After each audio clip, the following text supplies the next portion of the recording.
Hello, everyone, and welcome back to The Rundown. I will be your host today, Craig DeLuz, coming at you from the West Coast, the left coast, behind the Iron Curtain, otherwise known as the Sierras. And today is Throat Punch Thursday.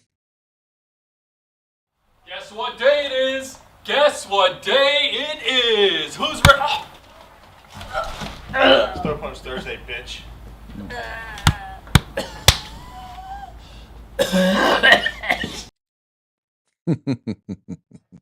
Yes, physical violence will always be one of the most entertaining things available to us at any given time. A slapstick comedy, physical comedy, always funny. Not that we want to see anybody get hurt, but seeing someone simulating getting hurt. I guess it depends on who's getting hurt, huh?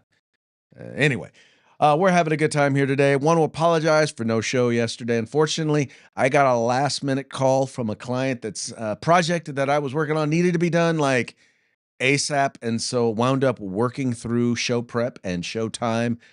As much as I love this show, it is not my primary source of income. So tell you what, if you'd like it to be my primary source of income, if you'd like me to just put y'all first, look, all y'all gotta do, just let me know. I'll add a little tip jar on here, and y'all can tip me and give me some tax-free tips. Myself and Mr. Pilwarski. And unfortunately, Mr. Pilwarski got called into work today, so he's not here today. So this is what kind of happens sometimes during the holidays. Everyone kind of gets last minute about stuff they need or stuff they don't need. Although I take that back. Usually around the holidays, things really slow down. In fact, I usually have a hard time getting a hold of clients and stuff like that. But such is not the case today or this week anyway. So we're having a good time. We're here. I'm here. You're here. If you're watching this program live, 3 p.m. Pacific, 6 p.m. Eastern, you're here on YouTube, on Facebook, on Rumble. I do not believe we're on Twitter right now. We will be back on Twitter. Unfortunately, it's one of those, how shall we say? Well, I already told you my account got hoodwinked. And the new account that I have set up, by the way, at Craig DeLuz, that's my Twitter/X account. I haven't set it up on premium yet, so I cannot live feed on to there yet. Couple of things. Matter of fact, I'll just ask y'all right now. Two things. Number one, would you watch on X? If you would, let me know, and I'll set it up premium, and we'll go ahead and we'll start streaming this on X as well. That's number one. Number two. In the process of launching a new program. This new program is going to be called 2A News with Craig DeLuz. Planning on doing it as a daily. Don't know if it's going to be a daily, at least initially. We'll have interviews, we'll have guests, and it will all be Second Amendment related. But partnering with that, we're going to do a newsletter, a weekly newsletter. And if there's enough news, maybe we'll do a daily newsletter. But it'll be basically a news aggregation of Second Amendment related stories. So it'll include a summary of the story. It'll include a link to the stories so that you don't have to go out to all of the places and look for the stories. We will send them directly to you. Is that something that you would sign up for? If it is, please let us know in the comments if that's something that you folks are interested in. We would love to hear from you about that. Once again, we're trying to expand the sort of stuff that we are offering, primarily, so that, you can get more stuff and so that we can have more contact and more interaction with you. But also, giving opportunities to our sponsors so that they can reach out to you, so that you can find out how really, really good they are. And it also gives them an opportunity to help us out a little bit more. The more we do for them, the more they do for us, the more we do for you. That'd be kind of how it works. Speaking of our sponsors, let's go ahead and give them a quick shout out. We're going to start with Hitman Industries. They make rifle and pistol caliber barrels, and they are available for sale at any length. All you have to do is go to their website, hitmanindustries.net. Go there, check them out. Trust me, if you purchased an AR in the last few years, chances are you already have one of their barrels. Why not get another one, right? So whether you're looking to rebarrel your old rifle or do a brand new build, start your process at Hitman Industries. Then we've got the California Republican Assembly working to help elect conservatives at all levels of government, from school board up to President of the United States. Ladies and gentlemen, they have a real task in front of them right now, not just because of Proposition 50, which took some really conservative districts or safe Republican districts and made them competitive, but also because it took some safe Democratic districts and made them competitive. And CRA is ready to fight on the ground. The block by block is how CRA is planning on fighting this fight to take back California, working on getting it to purple from blue. But we believe we can take it to red. And that's largely because it's so ugly, like a paisley blue. It's really, really bad, almost like a mauve. Anyway, but we need your support. CRA needs your support. They're the conservative of the conservatives. Ronald Reagan once referred to CRA as the conscience of the Republican Party. Find out for yourself. Go to cragop.org. That's cragop.org and check them out today. And then you've got the best in concealed carry tactical holsters available on the market. That's at hogholsters.com. That's HAWG holsters. Now, why is it HAWG? Because they like helping Americans wear guns. And in order to do that, they're willing to give you a discount. All you have to do is use the discount code The Rundown, all caps, no spaces, one word, just like it is right up there. And you're going to get a nifty little discount when you buy your holster. Then you've got the place to go if you need tactical gear. Trust me, weather's a changing. It's getting colder. I don't know about y'all. In California, it is freezing. Okay, it's not freezing. Those are all in the Midwest, no freezing. But for California, it's freezing, all right? So I need some cold weather gear. Well, guess where the place is that I'm going to look? That's right, uscombatgear.com. But I'm not just going there for myself. I'm going to get my buddies. I'm going to get my group together, my clubs together, because guess what? They specialize in group sales. They have really competitive prices. They have a huge selection. They have the best customer service available on the market. So all you got to do is go to uscombatgear.com, and trust me, you will find anything you need tactical except the gun. All right, so let's go ahead and get into today's stories, and we're going to start with. And I know what y'all are thinking. Y'all thinking Craig has swallowed the left wing Kool-Aid, in that he is buying into the whole left wing mantra of affordability. And I got to tell you, we have a problem, and the problem is, so yesterday began what is supposed to be a whirlwind tour of the president, going around and talking about affordability. All right, going out and talking about the economy and touting the economy. And this is just a little snippet of what he had to say yesterday. And I said it the other day, and a lot of people misinterpreted it. They say, oh, he doesn't realize prices are high. Prices are coming down very substantially. But they have a new word. They always have a hoax. The new word is affordability. So they look at the camera and they say, this election is all about affordability. Now, they never talk about it. They never talk. Thank you very much. They say I'm not allowed to run. I don't know what the hell that's all about, but that's okay. So you have the president of the United States going around talking about the economy is doing great. And don't get me wrong, there's a lot of things that he's done, a lot of things that he is doing that have improved where the economy would be. The problem is that, and this is almost like exactly what happened when Joe Biden did this. When prices went through the roof, when inflation went through the roof in 22, in 23, and then into 24. In 24, you started to see inflation come back down. It was up at a high around 9-10%. And it came down to where it was like 3.5%, still over 3%. And Joe Biden was talking about how he was bringing prices down. And the reality is that is just not true. It's just not true. It's not true in this respect, because we were the ones saying this. What we were saying was inflation has come down, but inflation was still positive, meaning at 3.5-3%, prices were still going up, but they had already gone way up. So it was now going up on top of what had happened. And so as President Biden was saying the prices are going down, they weren't going down. And now you've got President Trump not only saying that prices are going down, which in some areas, some things they are. Fuel prices, lowest they've been in 5 years. Egg prices, way down over where they were this time last year.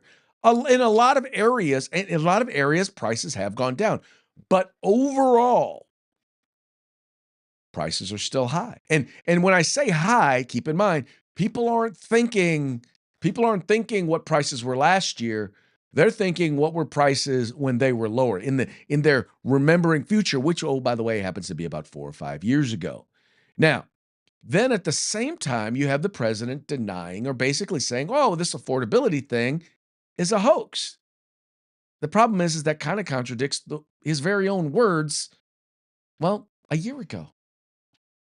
Starting on day one, we will end inflation and make America affordable again. But the word affordability is a Democrat scam. One of my top priorities will be to quickly defeat inflation and make America affordable again. I don't want to hear about the affordability. We will make America affordable again. We're going to make it affordable again. You know, there's this fake narrative that the Democrats talk about affordability. Affordability is a con job. We will target everything from car affordability to housing affordability. You know, this whole thing is, they use the word affordability. It's a Democrat hoax. Yeah, well, he used it to beat a particular Democrat named Kamala Harris over the head. Well, let me clarify. First he beat Joe Biden over the head with it. And so much so that he became senile. Well, he was already senile, but so much so that he dropped out of the race. Then he beat Kamala Harris over the head with it. And the thing was, it was true. The challenge is this, is there's not a whole lot that the government can do to bring prices down. All right. That's the problem that we're going to have. And here's the thing. Ultimately, what happens is over time, it's called inflation. Over time, inflation goes up. Even if it only goes up 1%, guess what? Even if inflation is at 1%, it's still going up. The key here is economic growth. The key here is to make sure that the economy is growing at a scale faster than inflation. Because if the economy's growing, then wages are growing. And if wages are growing, which, by the way, President Trump did a phenomenal job of in his first term, we actually saw real wages, individual wages go up, household wages go up for the first time in like 20, 30 years during Donald Trump's first presidency. That's why when I went to the barbershop and I got all these brothers, African Americans, blacks, who normally don't support Republicans, saying, yeah, I'm going to vote for Donald Trump. And I asked them why. They said, because under Trump, my pockets were fat. Now, I'm not saying they got rich under Donald Trump, but I know what they knew. They knew that during Joe Biden, that their dollars were becoming less. During the Biden administration, you saw prices increase like 22 to 25%.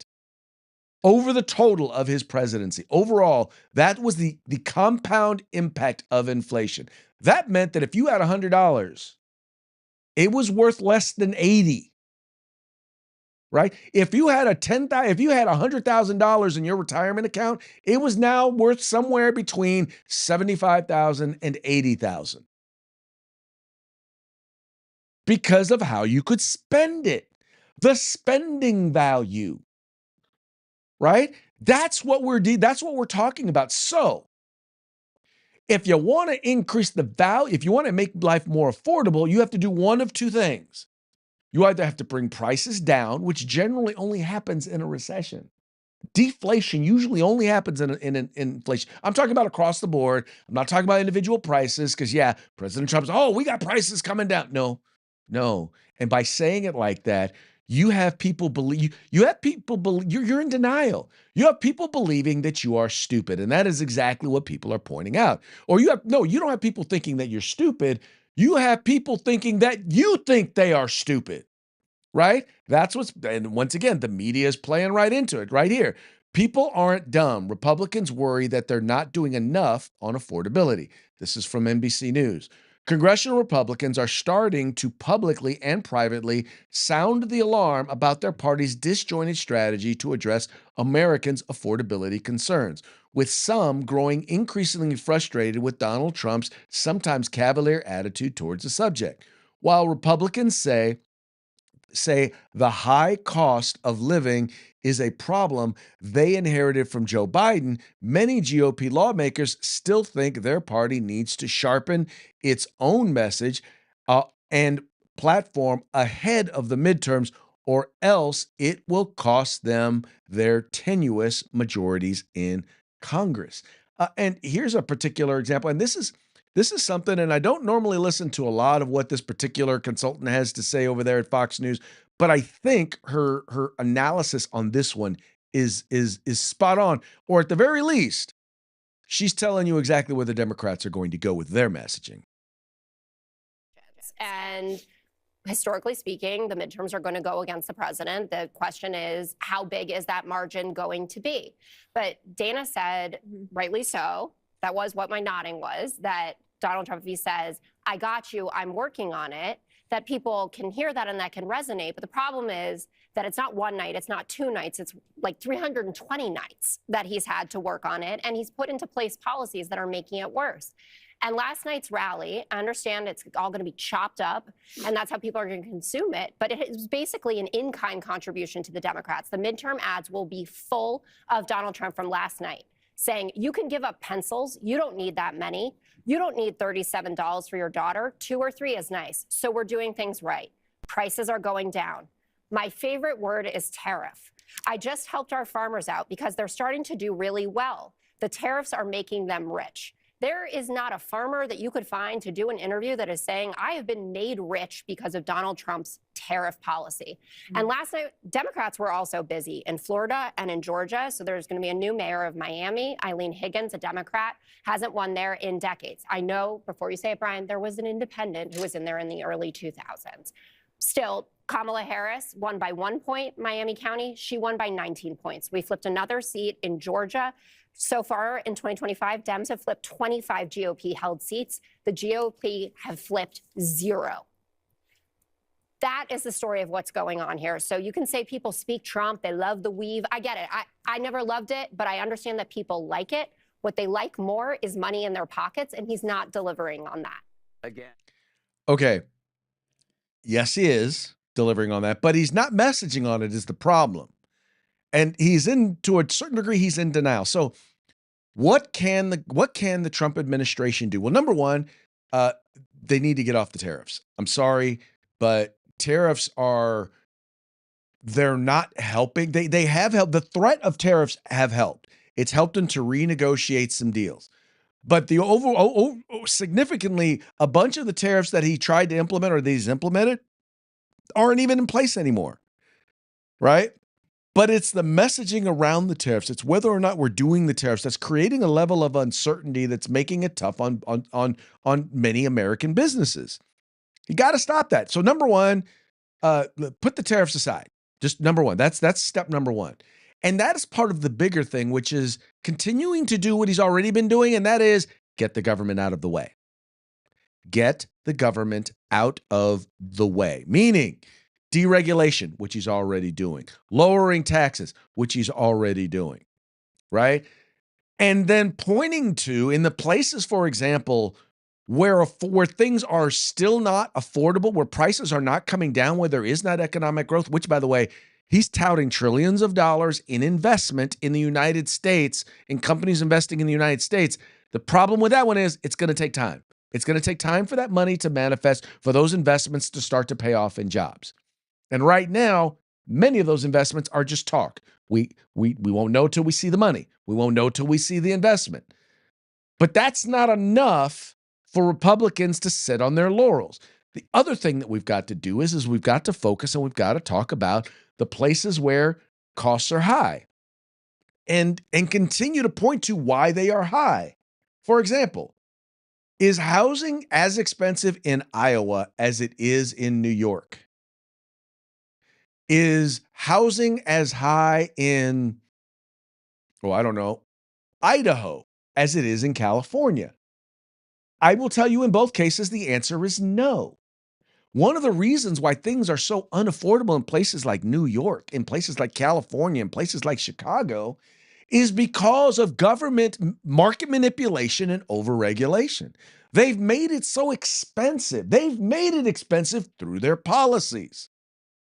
We have to do a better job of communicating that, of getting that message out to the broader communities, of letting folks know, hey, if you were to move to a place like, oh, I don't know, Nashville or to Tennessee, I'll bet you could afford a home I bet you could afford a home that you can't afford in New York. If you were to move to a place like Carson City, I'll bet you would find a home that you could afford better than you could find someplace in, say, Sacramento. All of a sudden, things become more affordable in places that are not governed by Democrats. And I say that because in many cases, it's once again, it's the Democratic policies, the Democrat policies that are making things expensive. The two most high-profile areas right now where things are expensive are healthcare and housing. Housing is directly tied. You go look at red states and you go look at red states and you go look at blue states. You go look at red cities and go look at blue cities and see which ones are more affordable. I guarantee you, at least 7 out of 10 times, the blue city is going to be way more expensive, even though they also tend to be higher in poverty. But anyway, I digress. Anyway, but then there's healthcare. Why is healthcare so expensive? Well, now we've got to re-explain the Affordable Care Act. And part of it we have to do with that is sharing what we said when that thing was coming forward, sharing what the Democrats said when it was coming forward, how it was going to pay for itself. We need to let folks know that we need to do a better job of communicating that, look, these subsidies came during COVID because the cost of healthcare was becoming unaffordable under the Affordable Care Act. The regulations in the Affordable Care Act made it unaffordable, right? It took what would have otherwise been someone's ability to choose what coverage they wanted, not get coverage they don't want, and pay for the insurance that they needed. Like, for example, if I'm a young under 30 or 35 or under, you know what? I need catastrophic. I just need, in the event that I wind up something's going to be really friggin' expensive, right? And then let me set up an HSA. That's what I used to do. I had a health savings account, right? I had a self-savings account. I put money in that like I was paying a premium, and I paid a premium for a high deductible insurance policy. As a result, and I was young, so I barely had to use my insurance until my kids came along. Right? When the kids came along, I got better insurance. I got better insurance because, kids need to go to the doctor and stuff like that. But the point that I'm trying to make to you here is that allow people, like, for example, like now I'm at an age where I don't need maternity care. I don't. I ain't having kids, right? My wife ain't having kids. I'm done. We done. Why do you going to force me to cover that, to pay for that? I don't need transition. I don't need gender transition stuff. So why force me to pay for insurance that's got to pay for that? Right? It's the mandates within the Affordable Care Act that have made it expensive. So we've got to find a way to address it. So anyway, so those are the two areas. And 9 times out of 10, I will tell you what will make it affordable. It's called market forces. It's called free market economy. Get the government out of the way. Get rid of the regulations, right? The unnecessary regulations. Now, we will probably disagree on what is necessary and what is, well, not you, not y'all, because most of y'all agree with me anyway, right? Right. But you got to get rid of a lot of that overregulation, right? You got to allow the free markets to make decisions. You have to allow people to if you're in a place like California where it's crazy expensive to buy insurance because of all the overregulation, even if you get rid of it at the federal level, California's crazy. You got to allow people to buy insurance from across state lines. Allow me to buy insurance from a company in Idaho, right? Allow me to do that so that I can get a cheaper insurance and they'll cover exactly what I need them to cover. Right? Get the government out of the way. And I hate to say this, but even that is going to take a while. When you talk about making it more affordable from the very beginning, and I always said this, President Trump's one of his biggest challenges is he likes to put dubs on it, right? He's hyperbolic. He's out there. He'll say, it's the best economy in the world. No, it's a dang good economy. Is it the best economy ever? I don't know. Anyway, the point that I'm making here is that he overpromised and now he's under-delivering because, what he promised couldn't be delivered. You can bring some prices down, but he made it sound like he was going to bring all prices down. And he's just going to have to reckon with that in his messaging. I'm sorry, but, the other issues he's going to have to deal with is a lot of the folks who he's dealt with. Well, let's just be honest. How do I want to put this? A lot of the issues that he's going to have to deal with are just going to be, well, anyway, reality is going to have to set in, folks. You want people, and I hate to say this, but we all want people to believe that you can get all this stuff from the government without having to pay anything in taxes. That's just not reality. The problem is voters in particular, they want to hear that you will give them everything and it will cost them nothing. Now, you and I know that ain't the case. That's why we don't ask a lot from our government, right? We're like, look, fill in the potholes, send the fire department if my place is burning down, and, arrest the criminals. Put them in jail for as long as they need to be in jail. That's really, when you think about conservatives, that's pretty much who we are. That's pretty much what we believe in. We know there's a need for government. We just want to limit how much we lean on government, because a government that is powerful enough to give you everything you want is powerful enough to take everything that you have. Yeah, that thought would just be how it be. I know you may not like it. You may not want to hear that, but it is the reality. Folks, even conservatives, sometimes we get caught up in thinking we stuff a bunch of stuff we won't. Spending doesn't go down under Republican presidents either, sadly. All right, that now brings us to our next story, and this is an example of what I'm talking about when you talk about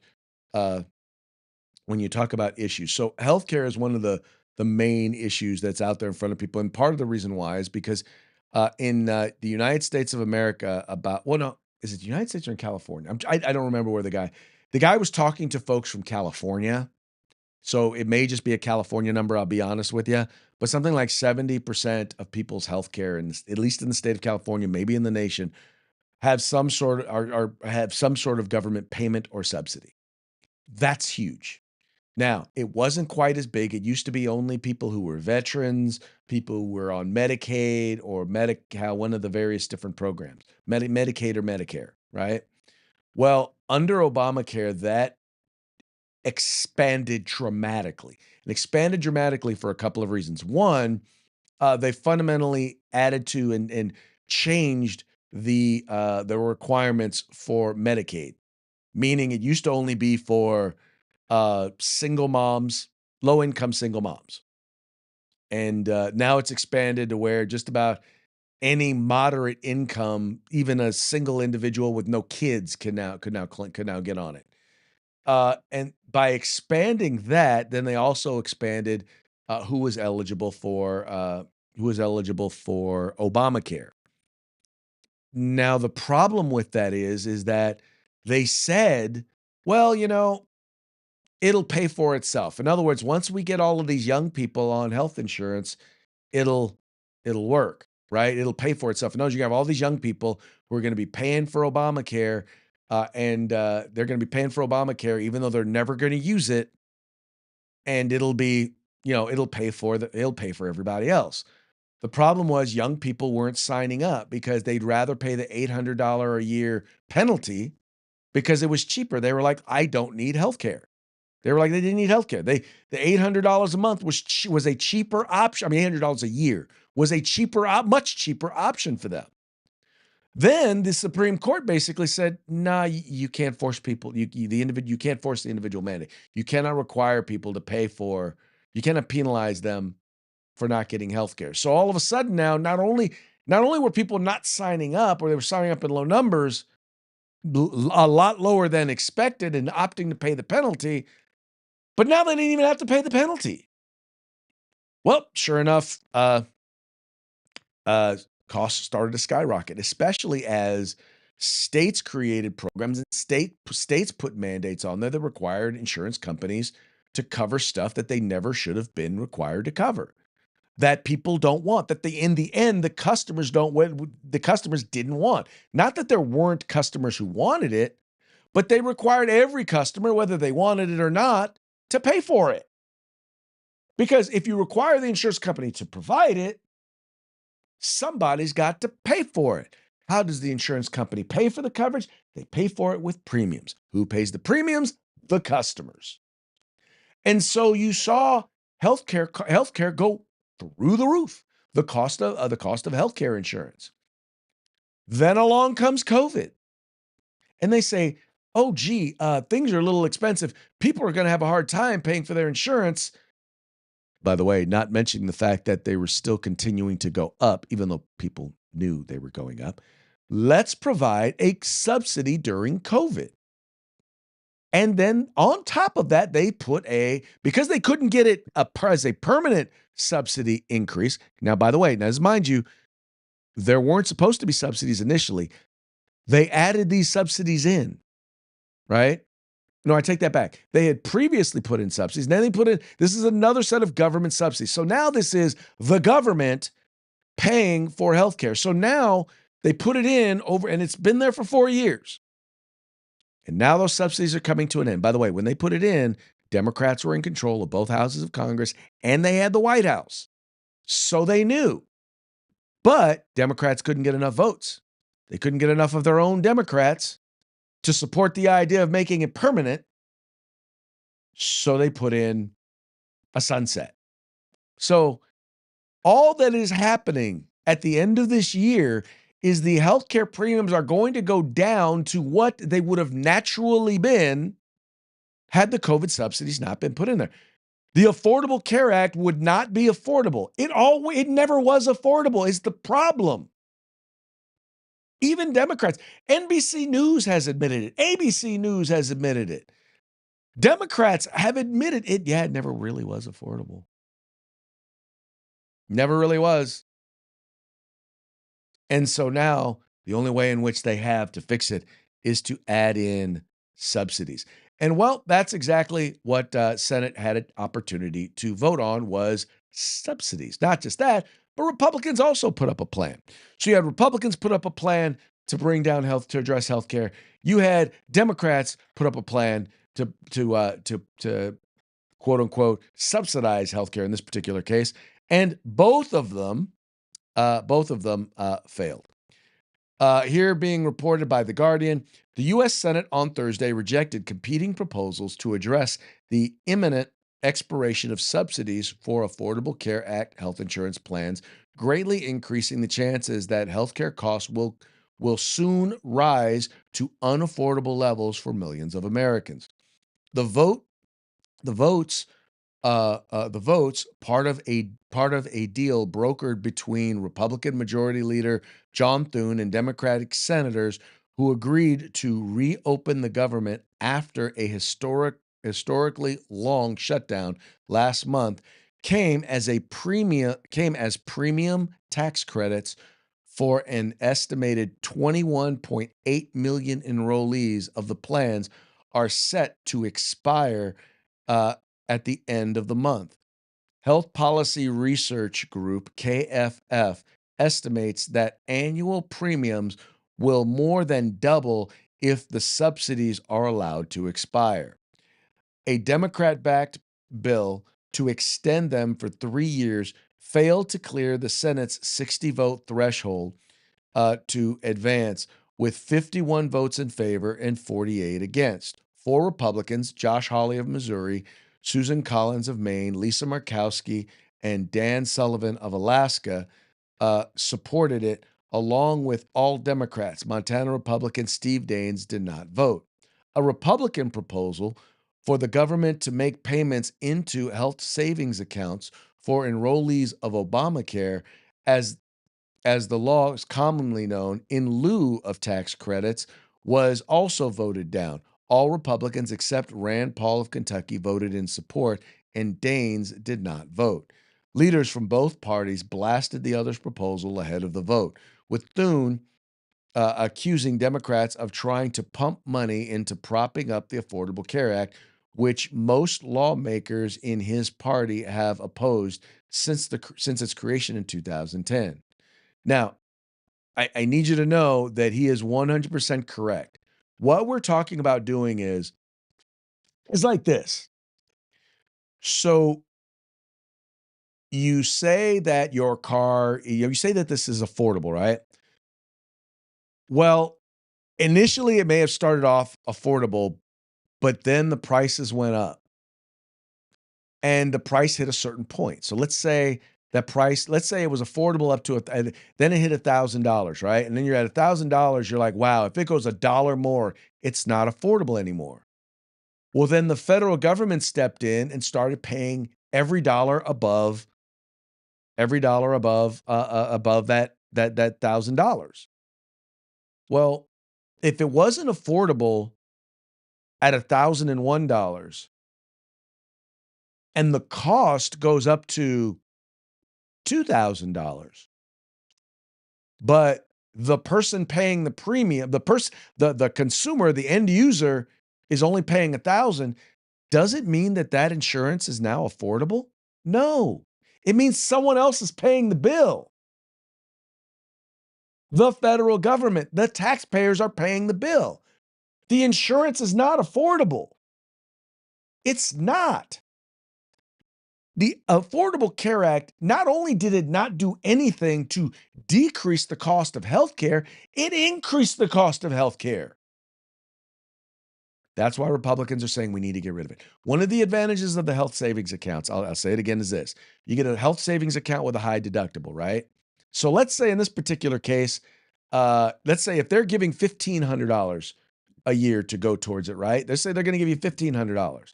And then you take another, I don't know.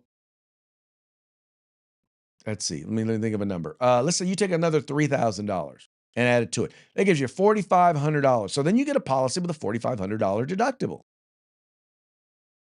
Between if it's $4,500 a year, between that $4,500 a year that you're putting, or the $3,000 that you're putting in, right? The $3,000 that you're putting in, which is what, $250 a month, right? Somewhere around there.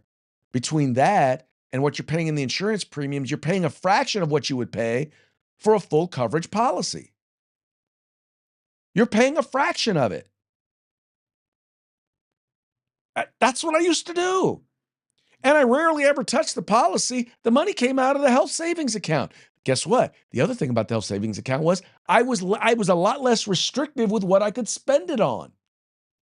I could spend it on dental if I needed to. I could spend it on vision if I needed to. I could use it to pay for out-of-pocket expenses in those areas. Overall, my cost of insurance went way down. Guess what the other thing, though, that happened was? All of a sudden, I knew what my healthcare cost. I knew what an MRI cost. I knew what an x-ray cost. I knew what the medication cost. And so I price shopped.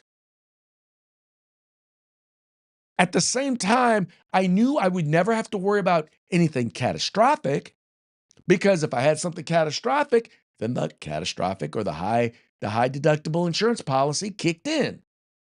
That's why Republicans are pushing health savings accounts. Here's the other thing about the health savings accounts. What happens if you don't use it? Well, it rolls over.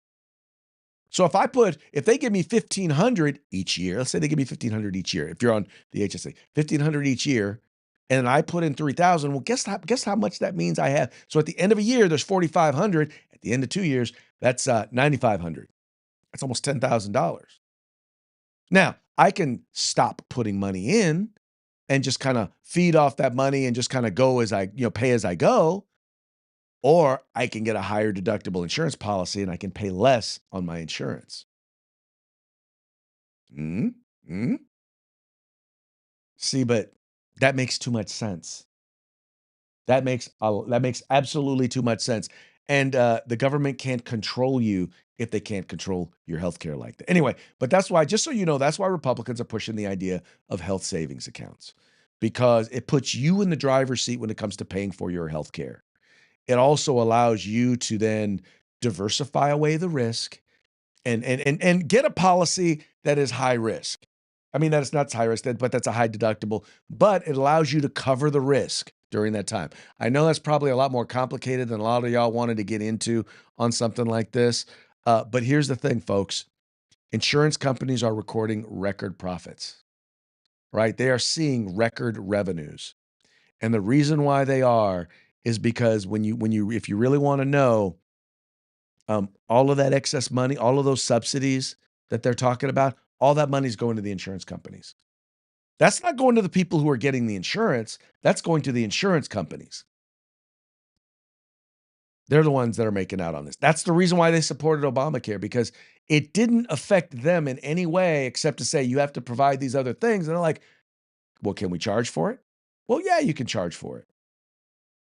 But then when Obamacare didn't pay for itself, the government had to step in and said, yeah, we kind of told you that we let you do that.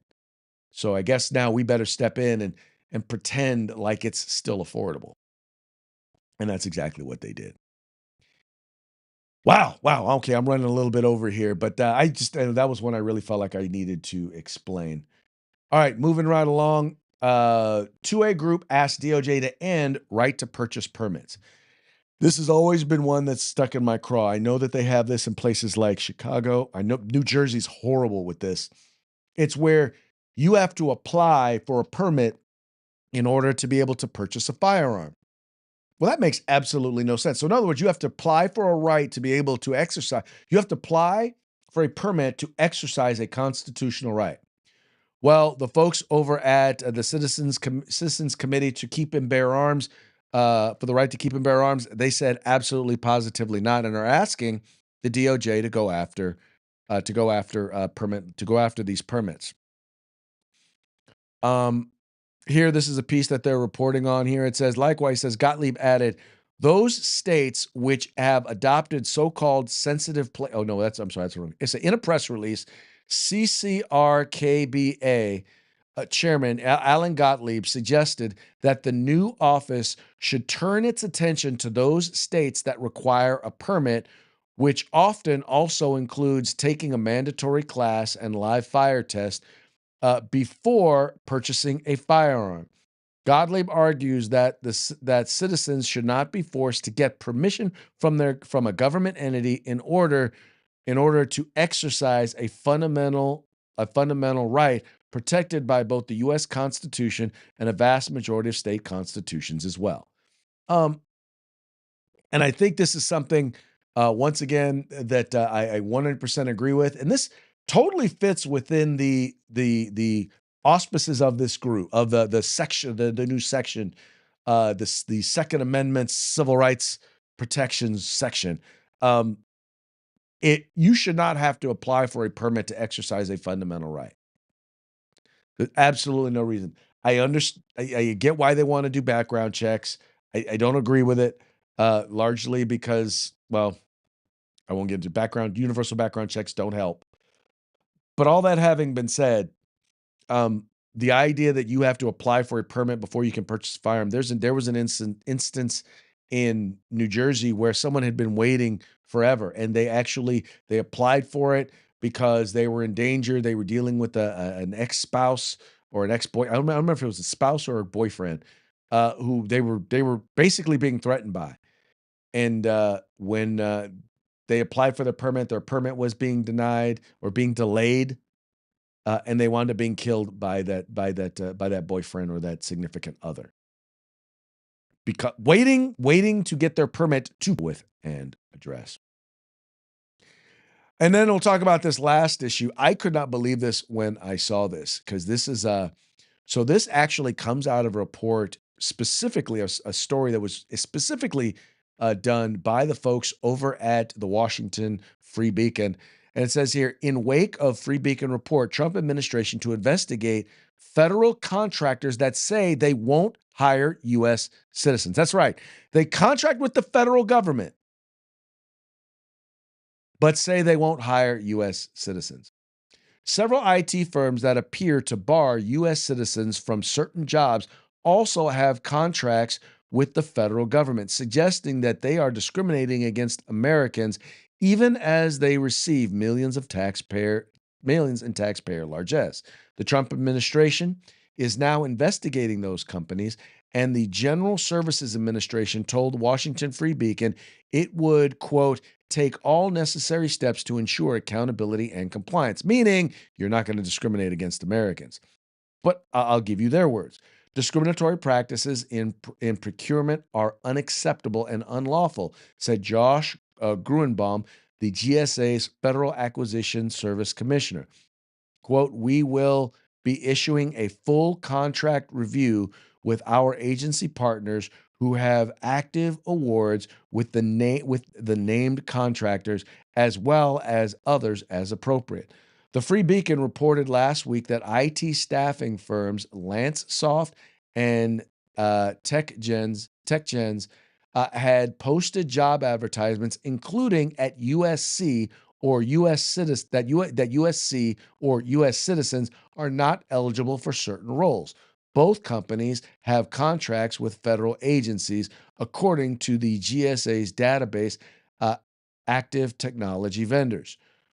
Though the GSA does not list the value of either contract, other IT firms, ARC Solutions or ARK Solutions, has received more than $11 million in government subcontracts since 2023, according to the analytics from HireGov.ark.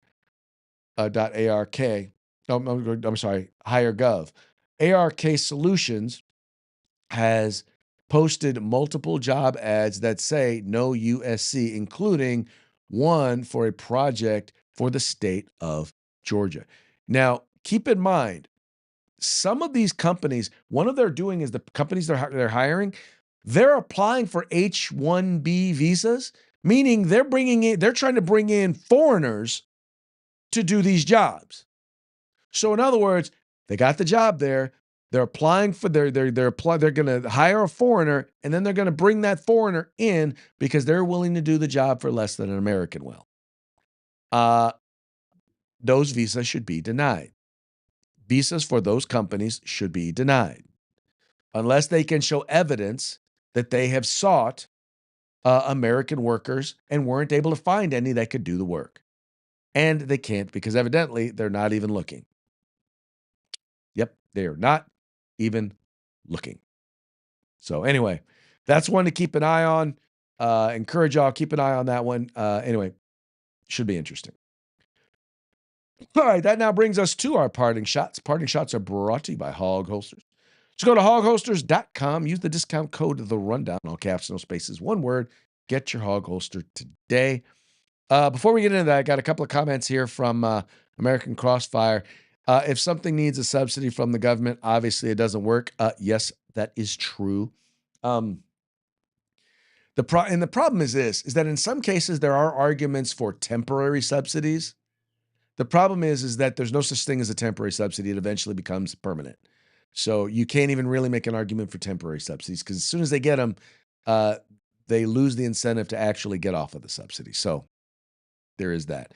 Also, American Crossfire notes, and the insurance companies just keep upping the price because the government is paying. And that's exactly the truth. Anytime you introduce a government subsidy into something, whether it's education, whether it's housing, whether it's healthcare, the costs go up.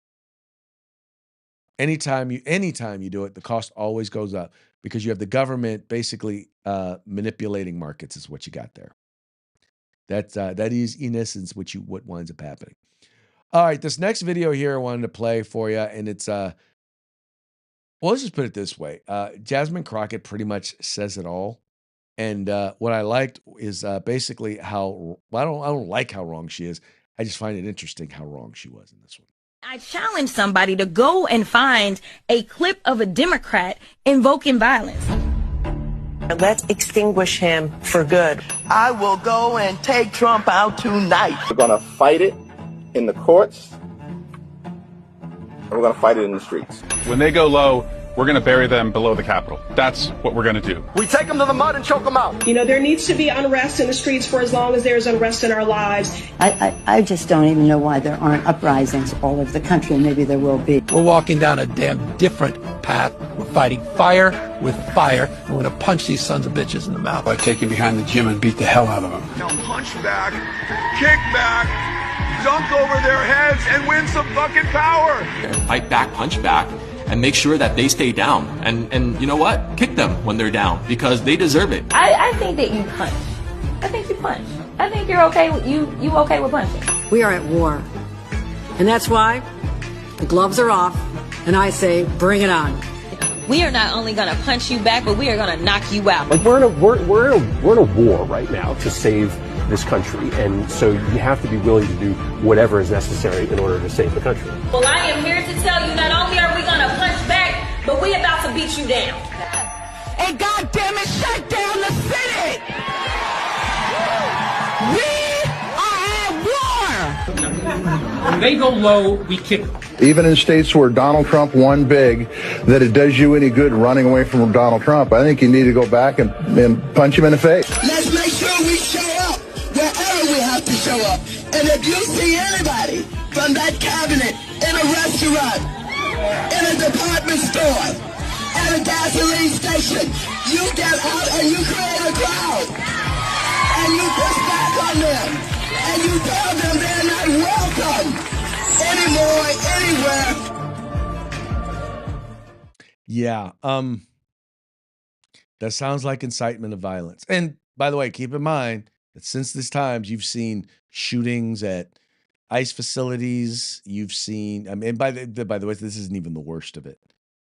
This is what you saw right there. That was just an example from over a year ago.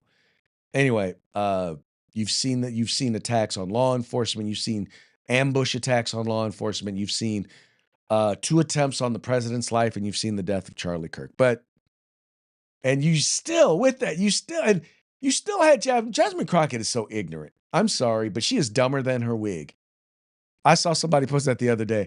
I would vote for her wig before I would vote for her to be a member of the U.S. Senate. Anyway, that's just me. All right, these next few are going to come to us from our friends over at the Babylon Bee, fake news that you can trust. The first one, Trump announces aid package to farmers to help them deal with how amazing the economy is. I'm sorry, that's just, it's kind of funny because why do they need a subsidy if the economy is doing so well? Yeah, no. Anyway, the economy is doing good. It's doing better, but the tariffs aren't helping. So but anyway, that one was funny anyway. Here's another one.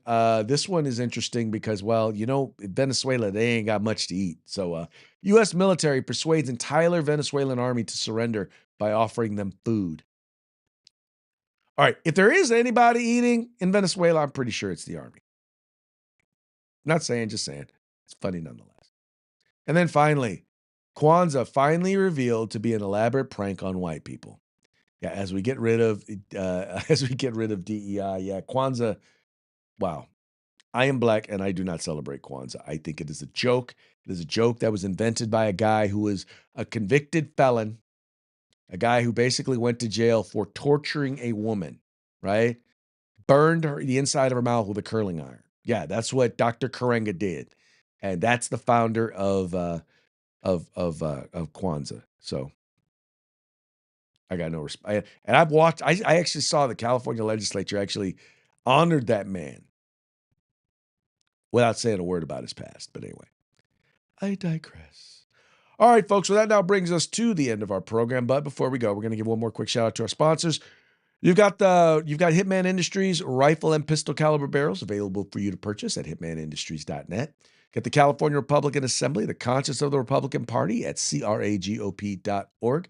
You got the best in concealed carry tactical holsters available on the market at hogholsters.com. That's HAWG holsters, helping Americans wear guns. And then finally, you've got the place where you can get all things tactical except the gun. That would be uscombatgear.com.